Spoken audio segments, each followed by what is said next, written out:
Assalamualaikum, salam sejahtera. Terima kasih yang menonton channel Lia. Okey, tajuk kita, cara diet cepat. Keto diet juga boleh membantu. Okey, sebab sekarang ni memang banyak orang yang nak diet, nak turun berat badan. Jadi sebab tu Lia come out dengan tajuk ni. Sebab dekat tempat kerja Lia pun always ada orang yang nak turun berat badan, nak burn fat, kan? Jadi kita tanya pada diri kita, sebab apa anda nak diet? Adakah disebabkan anda nak body yang cantik ataupun disebabkan faktor kesihatan betul-betul? Okey, sebab diet ni biarlah logik Kadang-kadang ada orang nak makan produk saja tanpa ambil kira tentang exercise atau kawal pemakanan. Mungkin ia boleh jadi atau tidak. Kalau ia jadi pun, kuruskan anda pun mungkin akan beri side effect lah kalau bergantung sepenuhnya pada produk tanpa ambil kira gaya hidup yang sihat. Okey, kita dengarkan sampai habis. Ada poin-poin yang tersembunyi yang Lia nak sampaikan. InsyaAllah kita cuba. Jom. Okey, baiklah, kita masuk ke poin utama kita, keto diet. Jujur waktu saya study dulu, saya sendiri pernah buat keto diet ni dan memang berhasil. Dalam masa sebulan macam tu, saya turun 6 hingga 7 kg. Banyak tu. Okey, keto diet ni apa? Untuk yang tahulah kan, yang pernah buat. Dia memang famous dah pada abad ini.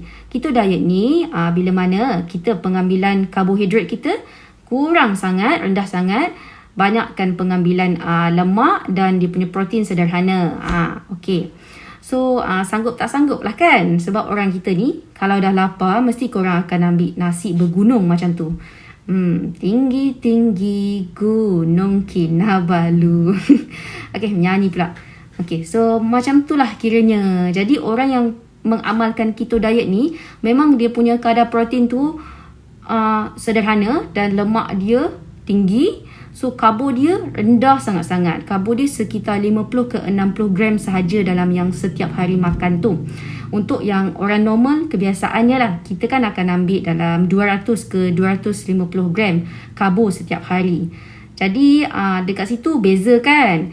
So untuk orang yang mengamalkan keto diet ni, dia dah memang cut banyak kalori kat situ sebab kurangnya karbo. Kat situlah perbezaan yang ketaranya. Okey, sememangnya keto diet ini akan cepat menurunkan berat badan anda.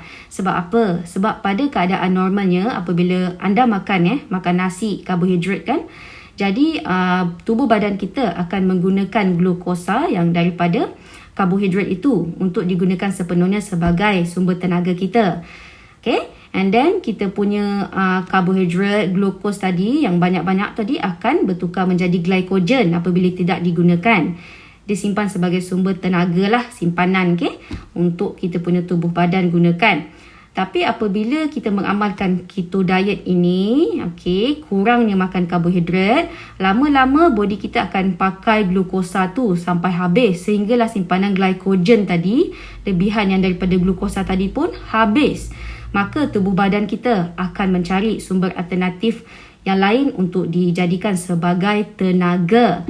Dari situlah dia akan tengok, dia akan attack protein dan lemak untuk dijadikan sumber tenaga. Tapi protein menggunakan lebih lagi, orang kata energi dia lah untuk dia burn, nak jadikan tenaga. Jadi kita punya body akan target kepada lemak untuk dia pakai sebagai sumber tenaga. Bila dia bakar lemak kat situ, dari situlah terjadinya turun berat badan kita secara pantas.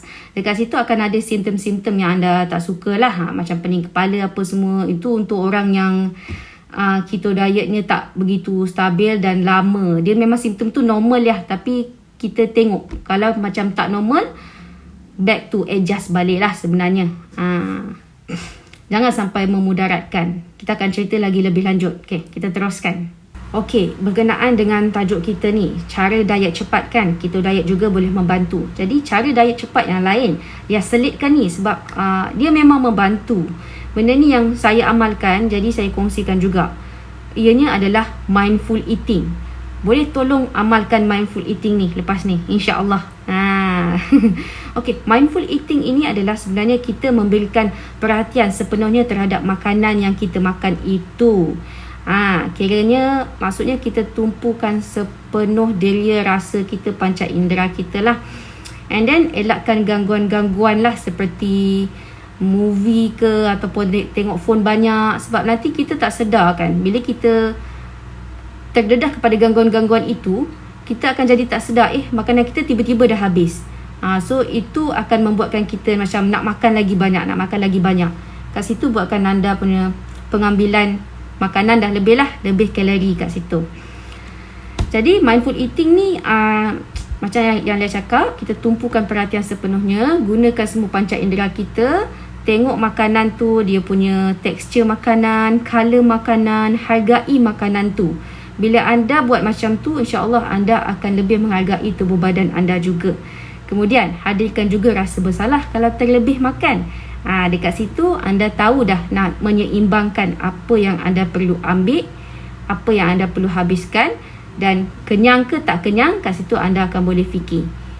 Itu kita panggil mindful eating. Sebenarnya orang tahu, tapi tak semua orang boleh amalkan benda ni. Itu psikologinya lah. Cuba amalkan, insya-Allah. Okey, jadi seterusnya, ini pun orang semua tahu ni, tapi susah nak amalkan, iaitu pengambilan fiber. Tingkatkan pengambilan fiber anda. Kadang-kadang orang tak suka makan fiber ni sebab rasa yang tak sedap. Jadi variasikanlah sumber fiber anda tu. Dia sebenarnya kita galakkan makan buah 2 kali sehari. Setiap kali sebelum nak makan main meal tu, contohnya sebelum breakfast ataupun sebelum lunch, ambil lah 1 biji pisang yang kecil tu kan.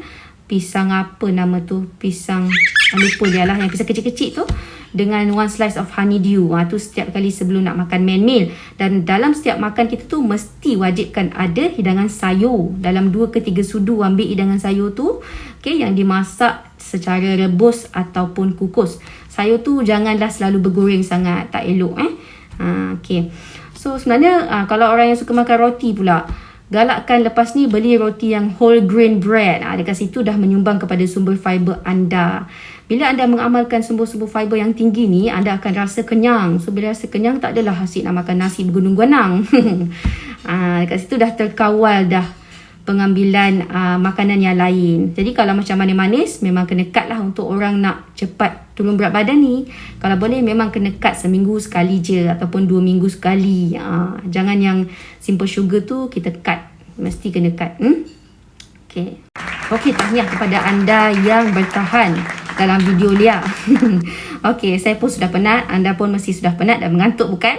Okey, kita dah sampai kesimpulan lah sebenarnya.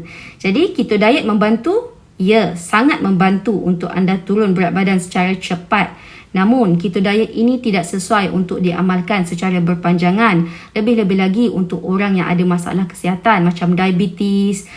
Dia akan mengundang kepada simptom-simptom yang tidak baik seperti ketoacidosis. Itu akan bermasalah lah untuk anda. Nanti pengsan, pening, pitam semua ada. Bahaya. Jadi yang selain daripada keto diet tadi, dia ada sebutkan tentang mindful eating dan juga pengambilan fiber. Tinggikan ambil fiber. 2 cara ini pun membantu anda turun berat badan dengan cepat, insya-Allah, kalau betul-betul konsisten. Okey. So bagi Lia, yang 2 cara yang selain daripada keto diet tadi tu, itu adalah cara yang lebih selamat untuk anda amalkan secara berpanjangan. Okey. So apa-apa pun berpada-pada dalam semua perkara, insya-Allah anda yang sedang diet boleh berhasil lakukannya. Saya doakan yang baik-baik, teruskan positif, okey. So, jumpa lagi di next video yang akan datang, insya-Allah. Bye. Assalamualaikum. Terima kasih kepada yang dah menonton. Jangan lupa subscribe, share, like and comment untuk video seterusnya. Okey, yang baik datang daripada Allah, yang tak baik datang daripada diri Lia. Okey, take care. Assalamualaikum. Bye-bye.